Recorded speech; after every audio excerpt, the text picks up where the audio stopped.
বিশ্বকাপে সি গ্রুপে নিজেদের দ্বিতীয় ম্যাচে হাইতির মুখোমুখি হচ্ছে ব্রাজিল। ফিলাডেলফিয়া স্টেডিয়ামে আগামীকাল বাংলাদেশ সময় ভোর ৬টা ৩০ মিনিটে শুরু হবে ব্রাজিল হাইতির মধ্যকার ম্যাচটি। এদিকে সি গ্রুপে নিজেদের প্রথম ম্যাচে মরক্কোর বিপক্ষে ১-১ গোলে ড্র করায় হাইতির বিপক্ষে এই ম্যাচটি ব্রাজিলের জন্য টুর্নামেন্টে টিকে থাকার ম্যাচে পরিণত হয়েছে। হাইতির বিপক্ষে এই ম্যাচের আগে ব্রাজিল হাইতির মুখোমুখি লড়াইয়ের পরিসংখ্যান উঠে এলো এবার। যেহেতু মরক্কোর বিপক্ষে ড্র করেছে ব্রাজিল, তাই হাইতির বিপক্ষে জয় ভিন্ন কোনো চিন্তা নেই কার্লো আনচেলত্তির। এমন মহা গুরুত্বপূর্ণ ম্যাচে হাইতির বিপক্ষে কেমন করতে পারে পাঁচবারের বিশ্ব চ্যাম্পিয়নরা, সেই প্রশ্ন সবার।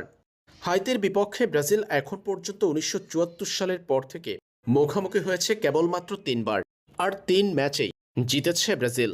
ব্রাজিল এই ৩ ম্যাচে হাইতির জালে বল পাঠিয়েছে ১৭ বার, বিপরীতে হজম করেছে ১ গোল। অর্থাৎ ৩ ম্যাচে ব্রাজিল হাইতির বিপক্ষে জিতেছে ১৭-১ গোলে। ১৯৭৪ সালে হাইতিকে ৪-০ গোলে হারানোর পর ২০০৪ সালে হাইতির বিপক্ষে ৬-০ গোলে জিতেছিল ব্রাজিল। এরপর সবশেষ ২০১৬ সালে হাইতির বিপক্ষে কোপা আমেরিকাতে ব্রাজিলের জয় ছিল ৭-১ গোলের ব্যবধানে। প্রতিযোগিতামূলক ম্যাচে হাইতির বিপক্ষে ৭-১ গোলে জিতেছে ব্রাজিল। এবার কোপা আমেরিকাতে মুখোমুখি হতে যাচ্ছে দুই দল।